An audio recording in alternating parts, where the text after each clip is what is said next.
Premièrement, pourquoi le prophète Élie a prié pour avoir le feu? Pousser les gens à la vraie adoration, de dire non, il y a Dieu qui est Dieu dans ce pays. Mais il faut un autre réveil. Et Dieu m'a dit, va à Brazzaville et dis à mon église, ils ont trop prié pour le réveil du feu. Il est temps que je les amène au réveil de la pluie. Amen. Je suis capable de donner le feu. Yes. Pour que mon nom soit élevé. Amen. Pour que mon prophète soit élevé. Amen. Pour que l'église soit élevée. Amen. Mais je suis aussi capable de donner la pluie. Pour que le pays puisse être développé. Amen. Et que les nations environnantes reconnaissent que ce pays a en lui les hommes les plus riches de l'Afrique et les femmes les plus riches de l'Afrique.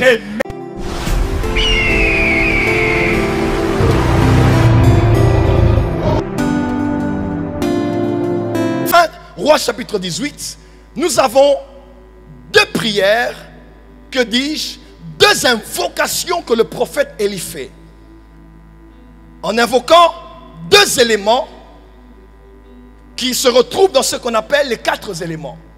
On parle de la terre, on parle de l'eau, on parle de l'air, on parle du feu. Mais dans 1 Roi chapitre 18, nous voyons là le prophète Élie invoquer Dieu, se connecter au monde spirituel pour invoquer deux de ces éléments. Premier élément, pour invoquer le feu. Dis avec moi le feu. Deuxième élément, pour invoquer la pluie. Dis avec moi la pluie. Il a invoqué, la première chose, il a invoqué le feu. Et deuxièmement, il a invoqué la pluie. Je décrète et déclare ce soir que deux choses vont tomber du ciel sur toi. Deux choses vont tomber du ciel sur ta famille. Deux choses vont tomber du ciel sur ta nation. Dis avec moi le feu. Dis avec moi l'eau. Premièrement, pourquoi le prophète Élie a prié pour avoir le feu? Élie a prié pour avoir le feu parce qu'Israël était dans l'apostasie. Le royaume du Nord, dirigé par Akab avec son épouse Jézabel, était sous l'emprise des divinités païennes. Plusieurs prophètes avaient été tués, les autels renversés, les alliances brisées.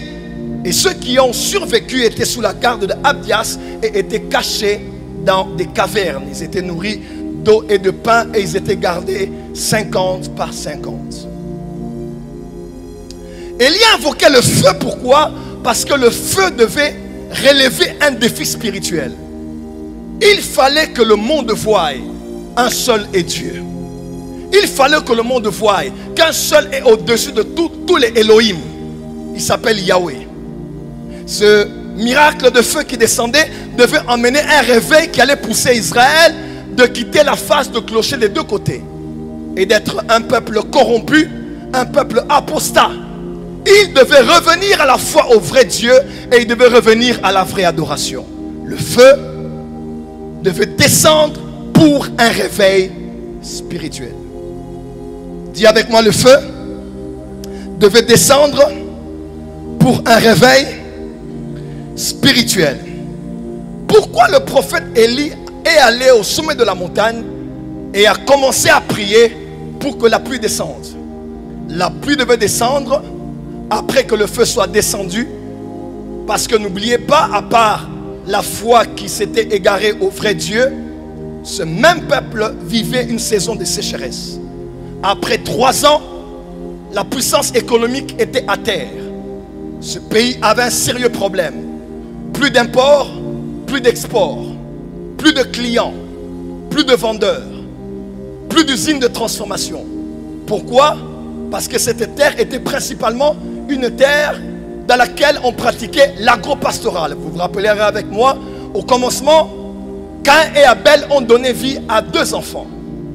Caïn était l'image de l'agriculture et Abel était l'image de la pastorale.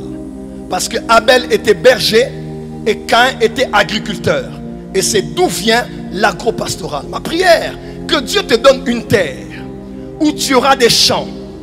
Tu n'as pas dit amen. Amen. Où tu auras des champs, tu auras des bœufs, tu auras des chèvres, Amen. tu auras des chevaux. Amen. Tu n'as pas dit amen. Amen. Tu feras la pisciculture. Amen. Tu feras l'agriculture. Amen. Et tu deviendras premier producteur de ce que tu sèmeras et tu récolteras, parce que Dieu a parlé par les prophètes et il nous a dit que l'Afrique va remonter par le pouvoir de l'agriculture. Lève-toi, dis amen très fort. Amen. cause de la sécheresse et du manque de pluie, nul ne pouvait semer, nul ne pouvait récolter. Plus moyen de vendre, plus moyen d'acheter. La vente et le commerce des fumiers étaient à terre. Le pouvoir économique de la nation était au plus bas. Le pays n'avait pas qu'un problème spirituel, mais le pays avait un problème économique, social et de développement. Le réveil, le premier réveil emmenait le feu. Le deuxième réveil emmenait la pluie. Pourquoi? Parce que le feu glorifie Dieu. Dis avec moi, le feu, glorifie Dieu. Glorifie Dieu. Mais la pluie développe le pays. Le feu a élevé Dieu, a détruit la puissance démoniaque sur le pays. Mais ce n'était pas suffisant. Parce qu'un peuple qui ne sait qu'adorer et qui meurt dans la faim, dans le sous-développement, n'a pas un vrai réveil.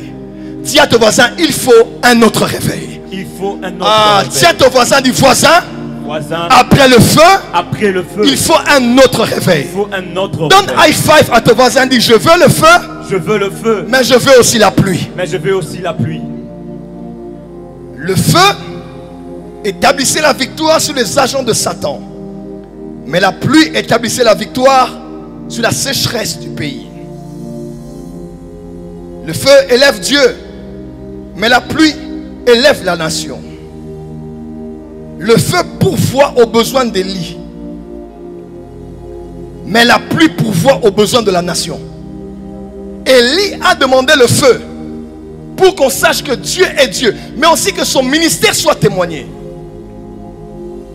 Mais la pluie devait tomber, non plus pour reconnaître son ministère à lui, mais pour que Dieu pense à chaque famille de la nation d'Israël. Le feu est l'exaucement de la prière d'un homme, mais la pluie est l'exaucement de la prière du peuple. Élie priait parce que c'était sa prière à lui, qui n'engageait que lui, parce que tout le peuple ne priait même plus pour ça. Mais quand il demandait à Dieu la pluie, il ne pensait plus à lui et à son ministère. Il pensait à toutes les familles qui s'étaient converties et qui devaient maintenant avoir de quoi manger et où ils pouvaient travailler. Le feu brûle, mais la pluie développe la terre. Frère, notre grand problème dans les pays africains, nous avons eu beaucoup de réveils de feu, mais on a eu très peu de réveils de pluie.